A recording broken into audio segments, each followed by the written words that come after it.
जय हिंद बच्चों। तो आज से हम लोग शुरू करने जा रहे हैं मैथ्स की एक नई ब्रांच कैलकुलस।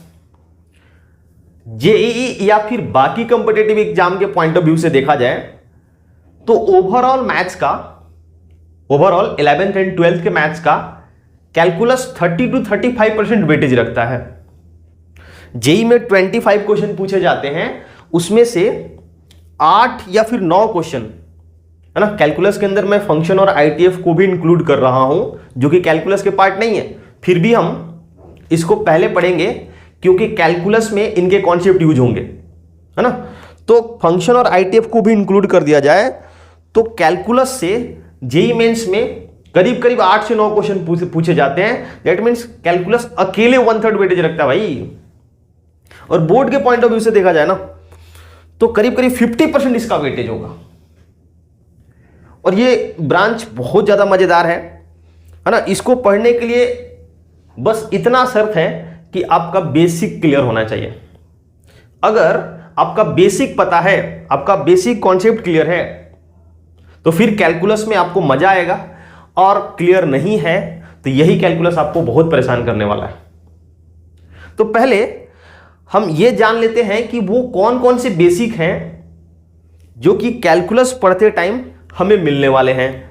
तो पहले तो आपको फंक्शन से मुलाकात होगा, आपको फंक्शन पता होना चाहिए। बात समझ आ रहा है क्या? हमने क्लास 11th में रिलेशन देखा था, तो उसी का ये बड़ा भाई है। आपको फंक्शन पता होना चाहिए। उसके बाद ट्रिगोनोमेट्री, ट्रिगोनोमेट्री का फॉर्मूला क्लास 11 अगेन सारे के सारे फॉर्मूला एकदम रटा हुआ होना चाहिए, तभी जाकर के कैलकुलस में आपको दिक्कत नहीं होंगी। और अगला जो होगा वो होगा आईटीएफ। आईटीएफ का फॉर्मूला कॉन्सेप्ट क्लियर होना चाहिए। देखो इनवर्स ट्रिगोनोमेट्रिक फंक्शन, इस टॉपिक में ट्रिगोनोमेट्री का सारा फॉर्मूला यूज होगा और फंक्शन नाम में ही है ट्रिगोनोमेट्रिक फंक्शन, तो ट्रिगो भी यूज होगा और फंक्शन भी यूज होगा। और ये जो टॉपिक है ना कैलकुलस में बहुत ज्यादा यूज होता है। बात समझ आ रहा है? अच्छा, इसके अलावा इनइक्वालिटी जब हम एप्लीकेशन ऑफ डेरिवेटिव वगैरह पढ़ेंगे तो उसमें इनइक्वालिटी है ना, क्लास 11th के स्टार्टिंग में पढ़ाया जाता है। उसके बाद यूज हो सकता है लॉगरिथम का कॉन्सेप्ट, प्रॉपर्टीज ऑफ लॉगरिथम, है ना, एंड मॉडुलस। और कहीं कहीं बीच में कोऑर्डिनेट ज्योमेट्री का भी यूज होगा। कोऑर्डिनेट ज्योमेट्री का भी बहुत हल्का फुल्का, ज्यादा नहीं, है ना। कोऑर्डिनेट ज्यादा दिक्कत नहीं क्योंकि इतना कोऑर्डिनेट आप जानते हैं जितना यूज होगा। ट्रिगोनोमेट्री का फॉर्मूला आपको याद होना चाहिए, ट्रिगोनोमेट्री का फॉर्मूला याद होना चाहिए। इनवर्स ट्रिगोनोमेट्री जो कि 12th का ही टॉपिक है, ये अच्छे से आना चाहिए, है ना। इनइक्वालिटी, लॉगरिथम, मॉडुलस, ये सब जो 11th के स्टार्टिंग में पढ़ाया जाता है बेसिक मैथ्स के अंदर, ये सब क्लियर होना चाहिए, तभी जाकर के कैलकुलस में आपको मजा आएगा। बात समझ आ रहा है क्या? और जेई के पॉइंट ऑफ व्यू से देखा जाए तो कैलकुलस के अंदर हमें क्या क्या पढ़ना है सर? तो पहला जो हमारा टॉपिक होगा वो होगा फंक्शन, है ना। और दूसरा जो होगा वो होगा आईटीएफ। ऑब्वियसली ये जो दो टॉपिक हैं ये कैलकुलस के पार्ट नहीं है, फिर भी कैलकुलस के अंदर इनका कॉन्सेप्ट यूज होता है, तो हम कैलकुलस से पहले पढ़ेंगे। अगला जो टॉपिक होगा वो हमारा होगा लिमिट,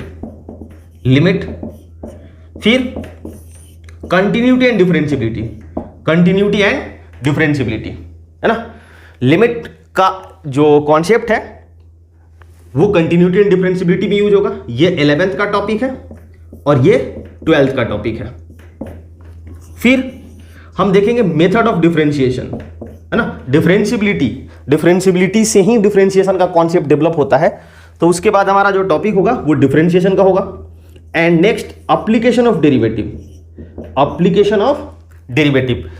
ये यहां पर डिफरेंशिएशन को हम डेरिवेटिव ही बोलते हैं। तो जब डेरिवेटिव का कॉन्सेप्ट बिल्डअप हो जाएगा, डेरिवेटिव आपको पता चल जाएगा क्या है ना, सीख लेंगे, तो उसका एप्लीकेशन देखेंगे हम इसके अंदर। बात समझ आ रहा है क्या? तो ये जो 4 टॉपिक है ना ये डिफरेंशियल कैलकुलस के पार्ट कहलाते हैं, क्योंकि इसमें डिफरेंशिएशन हमारा हीरो होगा, है ना, differential calculus. Next number 7 indefinite integration. Integration आप जानते हो फिजिक्स में पढ़ाया गया है ना, वो हाथी का सूंड, और उस पर अगर लिमिट नहीं लगा हुआ है तो उसको बोलते हैं इनडेफिनिट इंटीग्रेशन। और उसी सूंड पर, हाथी के सूंड पर लिमिट लगा दिया जाए, फिजिक्स में आपने देखा होगा है ना, अगर क्या electric field, potential, Gauss law, ये सब पढ़ रहे हैं तो इसमें इंटीग्रेशन का कॉन्सेप्ट यूज होता है, लिमिट होता है कि एल से लेकर के 12 तक है ना, 0 से लेकर ए तक, तो उस टाइप के इंटीग्रेशन को हम बोलते हैं डेफिनिट इंटीग्रेशन। नेक्स्ट ये है इंटीग्रेशन का application which is area. And last topic होगा हमारा जिसमें इंटीग्रेशन और डिफरेंशिएशन दोनों यूज होगा, डिफरेंशियल इक्वेशन, और इस पार्ट को हम बोलते हैं इंटीग्रल कैलकुलस। ये है डिफरेंशियल कैलकुलस और दिस इज इंटीग्रल कैलकुलस। बात समझ आ रहा है? तो ये जेई के पॉइंट ऑफ व्यू से इसको हम है ना जेई वाले बैच में पढ़ेंगे इस प्रकार से, लेकिन बोर्ड के पॉइंट ऑफ व्यू से आपको इतना पढ़ने की जरूरत नहीं है। बोर्ड के पॉइंट ऑफ व्यू से हम जो पढ़ेंगे वो हमारा जो पहला टॉपिक होगा वो होगा function and ITF. Function and ITF. आप कहोगे कि सर जेई और बोर्ड क्या दोनों का सिलेबस अलग अलग है क्या? नहीं जी, सिलेबस एक ही है, सिलेबस एक ही है, बस पढ़ने का तरीका अलग अलग होना चाहिए। बहुत सारे बच्चे ऐसा सोचते हैं कि सर ये पढ़ेंगे तो वहां भी काम चल जाएगा। हाँ, मोर और लेस काम चल जाएगा, ऐसा नहीं है, 70-80% चीजें कवर हो जाती हैं। या सिर्फ बोर्ड पढ़ोगे है ना तो उसमें भी तो सिलेबस यही है, ऐसा लगता है बच्चों को। लेकिन मैं आपको बता दूं कि क्रिकेट का 3 फॉर्मेट है ना, क्रिकेट का 3 फॉर्मेट है, T20, वनडे और टेस्ट मैच। तीनों फॉर्मेट में सेम काम है ना, बॉलर बॉल करता है, 6 बॉल का ओवर होता है और बैट्समैन क्या करता है, बॉल को बाउंड्री के बाहर मारता है। तीनों फॉर्मेट में एक ही काम करना है, मतलब कि तीनों का सिलेबस सेम है। लेकिन एक बात बताओ, क्या तीनों की स्ट्रैटेजी सेम होगी, तीनों का अप्रोच सेम होगा तो क्या हम मैच जीत पाएंगे क्या? बात समझ आ रहा है? सेम सिचुएशन यहां पर भी है, मेंस, एडवांस और बोर्ड। आप मेंस को T20 मान लो, एडवांस को वनडे मान लो, और जो आपका बोर्ड है वो टेस्ट मैच है 5 दिन वाला। तो तीनों को अप्रोच करने का तरीका अलग अलग होगा। जब हम मेंस पढ़ रहे होते हैं तो ऑब्जेक्टिव अप्रोच की बात कर रहे होते हैं, कॉन्सेप्ट के साथ साथ हम अपना ऑब्जेक्टिव स्किल डेवलप कर रहे होते हैं। और जब एडवांस की प्रिपरेशन करेंगे तो उसमें उस लेवल का क्वेश्चन, एडवांस जो है ना भाई साहब, कॉन्सेप्ट के साथ साथ आपका टेम्परामेंट भी चेक करता है। और बोर्ड में सिर्फ और सिर्फ डिस्क्रिप्टिव सॉल्यूशन, क्वेश्चन का डिस्क्रिप्टिव आंसर। हालांकि आजकल तो बोर्ड ऑब्जेक्टिव भी पूछने लगा है ना, तो ऑब्जेक्टिव तो डेवलप हो जाता है इधर से, लेकिन आपको डिस्क्रिप्टिव पेपर भी देने आना चाहिए तभी जाकर के। ऐसा आपने सुना होगा, ऐसा होता है कि बच्चे मेंस में अच्छे रैंक लेकर के आ गए और बोर्ड में फेल हो गए। तो इसलिए आपको अलग अलग स्ट्रेटेजी से पढ़ाई करनी होगी। मैं अलग अलग इसीलिए बैच रखा हूं। जेई के लिए बैच अलग है, मॉड्यूल अलग है, पढ़ाने का तरीका अलग है, नोट्स अलग है, डीपीपीज अलग है ना, टेस्ट पेपर बिल्कुल इस पैटर्न पर दिया जाएगा। और जो बोर्ड के लिए बैच है ये बिल्कुल अलग है, इस पर बोर्ड पैटर्न पर मॉड्यूल मिलेगा, इसका डीपीपी, नोट्स, टेस्ट पेपर, पढ़ाने का तरीका बिल्कुल बोर्ड पैटर्न पर होगा। समझ आ रहा है ना? तो हम कुछ इस प्रकार से पढ़ेंगे। पहला जो हमारा बोर्ड का टॉपिक होगा function and ITF. Second topic होगा LCD, limit, continuity and differentiability. देखो इधर अलग अलग हमने देखा, लिमिट जो है 11th का पार्ट है और जो कंटिन्यूटी एंड डिफरेंशियबिलिटी है ये 12th का पार्ट है, ये 12th का पार्ट है। लेकिन कंटिन्यूटी डिफरेंशियबिलिटी पढ़ने के लिए हमें लिमिट की रिक्वायरमेंट होती है, लिमिट का बेसिक कॉन्सेप्ट पता होना चाहिए, तो वो हम इसके अंदर देख लेंगे। समझ आ गया? अच्छा, अगला होगा डिफरेंशिएशन। अब ये अलग टॉपिक नहीं है, आप एनसीईआरटी में देखोगे ना तो फर्स्ट बुक का में चैप्टर 4 जो है उसका नाम है कंटिन्यूटी एंड डिफरेंशियबिलिटी। उसमें स्टार्टिंग में हमें कंटिन्यूटी एंड डिफरेंशियबिलिटी पढ़ना है, but most of the time उसमें हम डिफरेंशिएशन की बात कर रहे होंगे।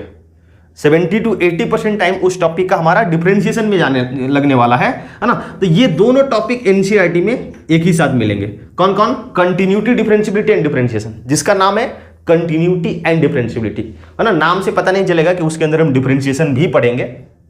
अगला जो टॉपिक होगा हमारा वो होगा एप्लीकेशन ऑफ डेरिवेटिव। जैसे हमने यहां पर डिफरेंशिएशन पढ़ लिया जिसको डेरिवेटिव भी बोलते हैं, तो अब उसका एप्लीकेशन देखेंगे, है ना। देखो यहां पर जो ये टॉपिक है। नेक्स्ट इंटीग्रल्स, इसके अंदर हम दोनों तरह के इंटीग्रेशन देखेंगे। इंटीग्रल्स में इंडेफिनिट भी बिना लिमिट वाला और डेफिनिट लिमिट वाला। अगला जो होगा एप्लीकेशन ऑफ इंटीग्रल।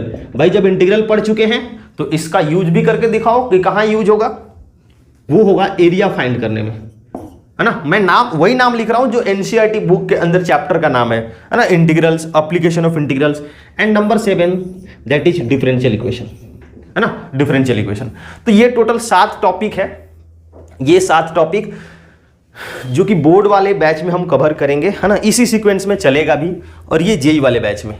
क्लियर है? क्लियर है। अब बात रहा कि सर आप कह रहे हैं कि बेसिक क्लियर होना चाहिए कैलकुलस को पढ़ने के लिए। हमारा तो बेसिक ही क्लियर नहीं है। बात समझ आ रहा है क्या? ज्यादातर बच्चे ऐसे होंगे खास करके इस पैंडेमिक में कि वो 11th में ढंग से पढ़े ही नहीं है, उनको इनइक्वालिटी आता ही नहीं है, लॉगरिथम का प्रॉपर्टी पता ही नहीं है, तो भाई दिक्कत तो आएंगी। तो ऐसे प्रॉब्लम से, है ना, ऐसे समस्या से हम बच सके उसके लिए आपको क्या करना है। देखो भैया ये फंक्शन और आईटीएफ ये दोनों तो हम आपको पढ़ाएंगे। देख लो यहां भी पढ़ा रहे हैं और यहां भी पढ़ा रहे हैं, तो ये दोनों तो हम आपको पढ़ाएंगे ही। बात रहा कोऑर्डिनेट का, तो कोऑर्डिनेट आप 11th में उतना जानते हो, 10th में भी आपने देखा था, है ना।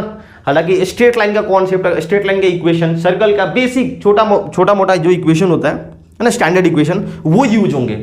तो कोऑर्डिनेट से ज्यादा दिक्कत नहीं होगी आपको। ये जो टॉपिक है इनइक्वालिटी, लॉगरिथम एंड मॉडुलस, अगर आप ये नहीं पढ़े हो या आप इवन पढ़े भी हो तो रिवीजन पर्पज के लिए टीटीएस ऑल्टरनेट में, मंडे ऑल्टरनेट में आपके लेक्चर मिल रहे हैं 12th के। टीटीएस ऑल्टरनेट में यूट्यूब पर क्लास 11th का मैथ्स अपलोड हो रहा है शाम 7 से 8 के बीच में। आप क्या करो कि टीटीएस ऑल्टरनेट में ना, हो सकता है एक वीक इनइक्वालिटी दिया जाएगा, दूसरे वीक में लॉगरिथम, तीसरे वीक में मॉडुलस। बात समझ आ गया? तो आप टीटीएस में जाकर के इनका वीडियो देखिए, और मंडे ऑल्टरनेट में आपके अपने 12th के वीडियोज में दिए जा रहे हैं, ताकि इसका कॉन्सेप्ट और एप्लीकेशन पर जाकर के, एप्लीकेशन पर, है ना, इनके पीडीएफ मिलेंगे, असाइनमेंट मिलेंगे, आप असाइनमेंट भी साथ में लगा जाओ, तो पता चलेगा 2 से 3 वीक में आपके इनइक्वालिटी, लॉगरिथम और मॉडुलस कंप्लीट हो जाएंगे, है ना। और इनको तो करना ही करना है, नहीं तो भाई दिक्कतें आएंगी, मैं पहले बता देता हूं। बात रहा ट्रिग्नोमेट्री की, तो ट्रिग्नोमेट्री हम आज पढ़ने वाले हैं। ट्रिग्नोमेट्री के सारे फॉर्मूलाज मैं आज आपको रिवाइज करवाऊंगा, है ना। याद है तो एक बार देख लीजिए, रिवीजन हो जाएगा आपका। याद नहीं है तो कर लो। याद करने का तरीका क्या होगा, है ना, ट्रिगो का फॉर्मूला हम लॉन्ग टाइम तक याद कैसे रख सकते हैं, ये सब आज देखने वाले हैं। हाँ समझ आ गया? This is JEE syllabus. JEE के पॉइंट ऑफ, जेई बैच में ये सारी चीजें पढ़ाई जाएंगी। ये बोर्ड बैच में, आप जेई बैच में हो, बोर्ड बैच में हो, डजंट मैटर। आपको दोनों बैच वाले बच्चों के लिए ये बेसिक जो है यूट्यूब पर अपलोड किया जा रहा है। आप टीटीएस ऑल्टरनेट में शाम 7 से 8 के बीच में जाकर के देखिए, है ना, आपको ये सारे वीडियोस मिलते जाएंगे। किसके?